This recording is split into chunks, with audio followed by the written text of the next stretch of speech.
now about the issues. We've talked about the scams for debt review. We're talking about now the collectors. Collector or phone calls you. Yes, how are you? Fine, Deva. Yes. Oh, okay. We're calling you on behalf of that account. Oh, okay. Bam. Got you. Jeez.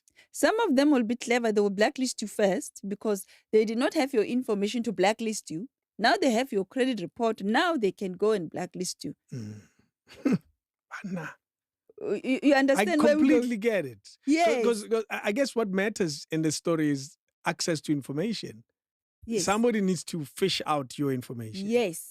And once they fish it out, yes, they can do whatever they want with it because they know so much about you, particularly your debt and finance realities. They're able to see everything. I was like, okay, this is what's happening here. Yes. This one is a nice fish to catch. Yes. Because he already has its own problem. But where's the scam in them saying, and I want you to explain it for us that in a way that we can understand it, in them saying, we will help you pay this debt.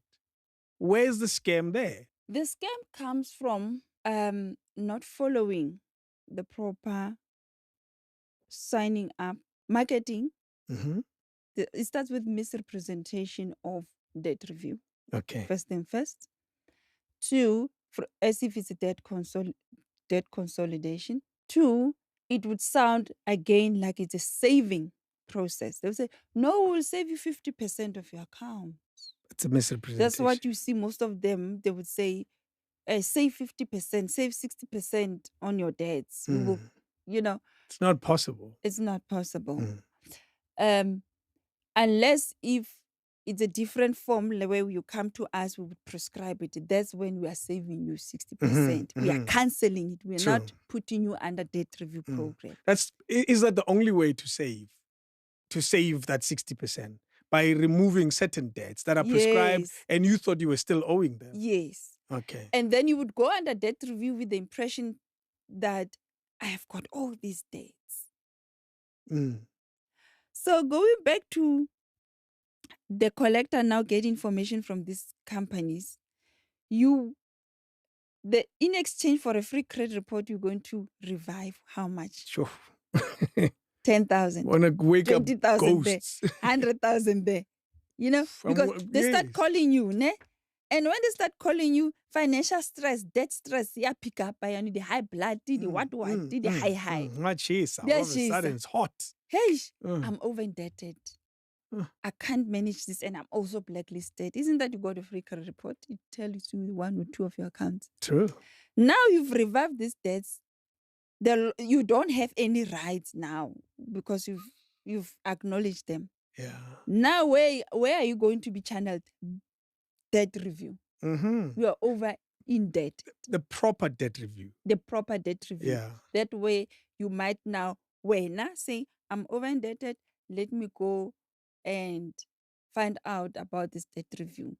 Hopefully you would land into a good debt counselor and everything goes well. But ideally, at the beginning, chances are you were not under debt. You were not over indebted. You were not so bad. You were not so bad. And we could have you could have taken an opportunity to cancel or prescribe most of your debts. Update those debts at the credit bureau. What is the difference between debt consolidation and debt review? Debt consolidation is a credit agreement. It's another account, and it can only be provided by the creditor or the banks. Okay. So debt consolidation is to say you've got a credit card, furniture account, 2 loans, clothing account. Yeah. And the total of this amount of the balances thereof is 100K. We as a bank, most of the banks are the ones who would provide debt consolidation. We as a bank, if you are to qualify according to, because there's also an element of reckless lending, you still have to qualify. Yeah, because I'm thinking, how do I qualify? I'm already in trouble. Yes. Okay, but keep going. Yes. So you also need to qualify for this debt. So we would offer you, we will settle this. Settle. As in, we're gonna get 5 paid up letters. We We will pay pay. these people Yes. directly, settle the account. And then you owe us. Then you owe us. We'll pay 100K. One payment. Yes. Yeah. 100K. They pay 100K, individually. I mean, divided to all those creditors. You pay us this loan, we'll give you this interest rate. So this one's done. Credit paid up letters, we take, you can take them and update your credit bureau, say, we're closing this account. It is not a program. It's just another shifting this you're debt. shifting to the side. So why would I want to do that? Because chances are the interest that is carried onto the bank is just as high.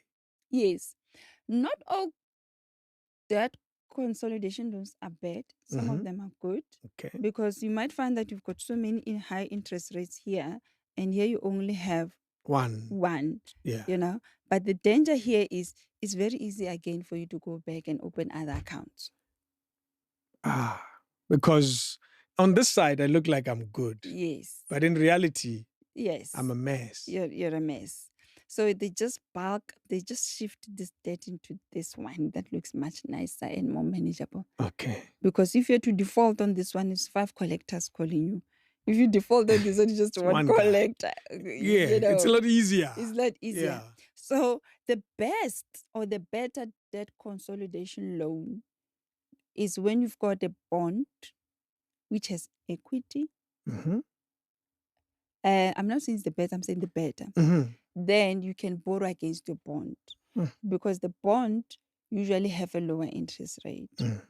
And you have equity anyway. True, there's value in the property. So instead of going on a debt review, instead of you being blacklisted, and if you've got an equity on your bond, borrow against it, settle these people, and then once your finances are, pay more on your bond. To reduce all of this. Yes. Do you know, this conversation leads me to, because we're talking about the machinery, the things. We're not talking about the people who make decisions.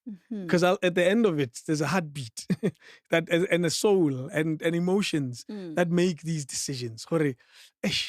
I want that and I want that. Yes. What do you find is common amongst us as people and South Africans when it comes to these moments of getting blacklisted? Like, you can tell you're going to get in trouble, but you're walking straight into it.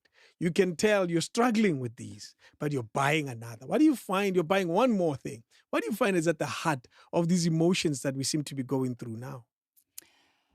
I think lack of knowledge, lack of financial literacy, because you're not financially conscious.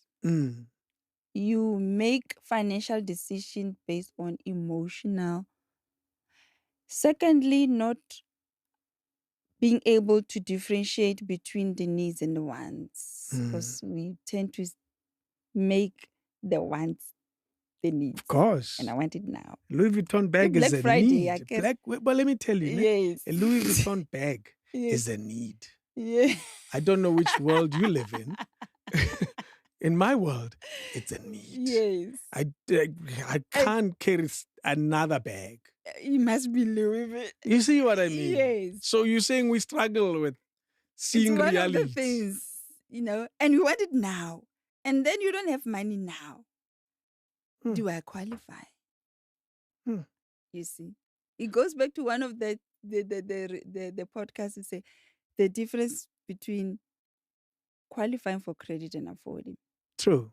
So if the emotions and not being clear of what is important, what is not important, if you're not financially, you don't have financial consciousness to say, I'm boss of my money.